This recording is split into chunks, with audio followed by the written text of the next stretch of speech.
Bismillahirrahmanirrahim. Allahumma sholli ala Sayyidina Muhammad wa ala ali Sayyidina Muhammad. Dari sekian banyak video yang saya buat, ada satu video yang paling banyak penontonnya, yaitu video tentang ruh uang. Ada yang berkomentar positif, ada yang berkomentar negatif, ada yang percaya, ada yang nggak percaya, ada yang mau membuktikan atau mempraktekkan, ada juga yang cuek, enggan. Nah, untuk itu, karena banyaknya permintaan, di video kali ini saya akan menjelaskan hakikat daripada ruh uang itu sendiri. Apa sih yang dimaksud dengan ruh itu? Dan bagaimana cara memanggilnya? Coba disimak sampai akhir sehingga pemahaman kita penuh, nggak sepotong-sepotong, nggak salah memahaminya ya. Saudaraku yang dirahmati Allah, saya mau bertanya, pernah nggak saudara melihat atau bahkan mungkin saudara sendiri atau teman daripada saudara sendiri yang mengalami ini, mengalami apa atau melihat apa? Kadang kita melihat di sekeliling kita ada orang yang profesinya biasa saja. Misalnya dia seorang pedagang asongan atau hanya seorang penjahit kecil di tengah kampung dengan perlengkapan yang ala kadarnya, atau hanya seorang petani kampung yang tanahnya saja dia harus sewa. Bukan status sosial yang besar gitu. Justru kecil, dianggap biasa saja, bahkan terkesan diremehkan oleh banyak orang. Tapi anehnya orang ini punya anak 5, anaknya 5, 3 sudah kuliah, 2 lagi masih SMA dan SMP. Artinya semua anak-anaknya bisa sekolah, padahal bapak ibunya itu nggak tamat sekolah. Ini kan subhanallah. Dan berapa penghasilan rata-ratanya per bulan? Ketika ditanya apa jawabannya? Ya rata-rata Ustadz saya penghasilan 2 jutaan per bulan. Allah, per bulan 2 juta. Tapi bisa menghidupi 5 anaknya sampai kuliah. Kita kan pasti langsung berpikir, kita langsung bertanya, bagaimana bisa? Ya kan? Penghasilan 2 juta, anak 5, kuliah, sampai kuliah, belum lagi buat makannya, jajannya, segala macam. Listrik, air, hanya 2 juta. Bahkan anehnya, beliau ini punya simpanan. Simpanannya apa? Dia punya kambing, dia punya ternak, ada 10 ekor kambing yang dia ternakkan, dan dia sudah daftar haji, dan sebentar lagi dia akan berangkat untuk ke tanah suci atas ridha Allah Subhanahu wa ta'ala. Ini kan gak masuk akal gitu. Tapi kenyataannya ya seperti itu. Kenapa kita gak bisa padahal dia bisa? Artinya ada yang membuktikan. Karena sebenarnya saudaraku, semua itu terjadi atas kehendak Allah. Kita harus yakin kita ini punya Allah.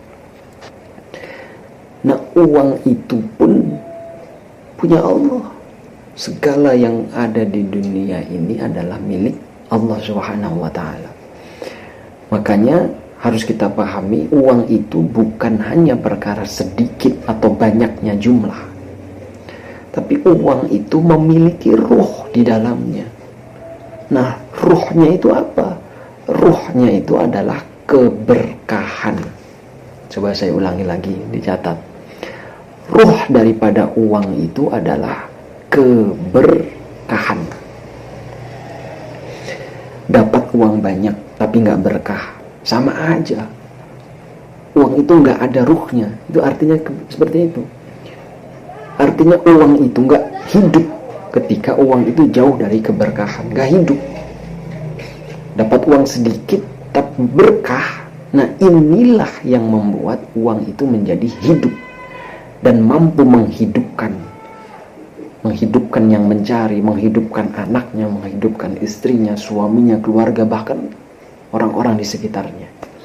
Banyak orang nyari duit cuma mengejar kuantitasnya, tapi mereka lupa, mereka nggak peduli bagaimana dengan kualitas uangnya, artinya keberkahan uang itu. Akhirnya meskipun punya banyak duit, tapi duitnya itu terasa cepat hilang atau menguap, nggak tahu kemana, tiba-tiba habis saja. Itu artinya nggak hidup.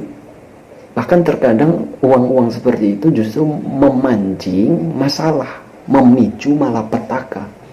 Kenapa? Karena nggak ada yang namanya roh uang. Nah, sampai di sini bisa dipahami ya. Itu makna daripada roh uang. Ini masuk ke ilmu makrifat. Karena saya rasa begitu kenyataannya. Dan itu juga yang saya alami. Kebanyakan dari kita memiliki perilaku yang terbalik dari yang tadi saya jelaskan. Yang penting bagaimana caranya mendapatkan uang besar. Dengan cara apapun yang penting uangnya besar. Itu kan kebanyakan kita gitu. Padahal tanpa kita sadari kualitas keberkahannya hilang. Kalau nggak ada keberkahannya, nggak ada ruhnya, mati. Maka nggak bisa menghidupi, justru memancing masalah. Nah, apa yang membuat uang itu tercemar keberkahannya? Keberkahannya rusak. Apa yang bikin berkah uangnya rusak? Ruhnya nggak ada apa?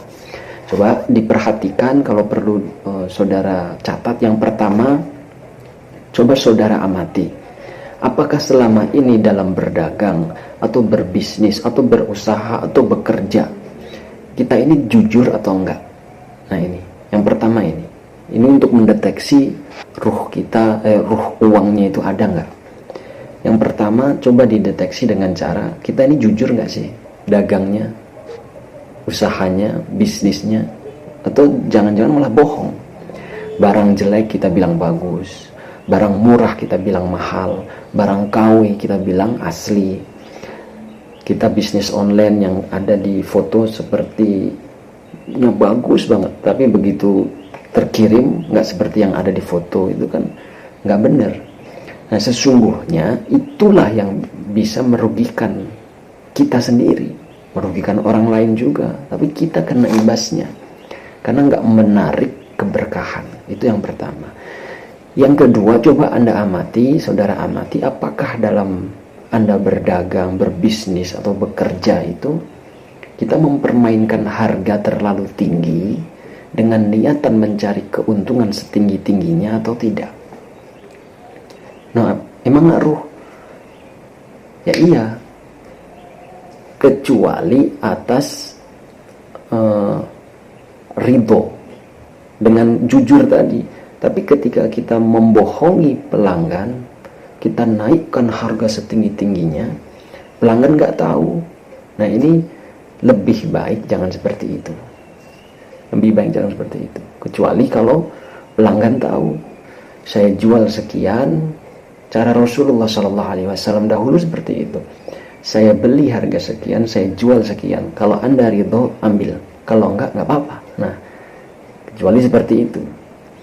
Itu yang kedua. Yang ketiga, coba saudara amati, apakah dalam kita berdagang, dalam kita berbisnis, dalam kita berusaha, dalam kita bekerja, kita ini maksa orang untuk membeli barang atau jasa kita dengan berbagai cara agar barang kita kebeli. Jadi memaksa, sifatnya maksa. Coba dicari, apakah seperti itu enggak?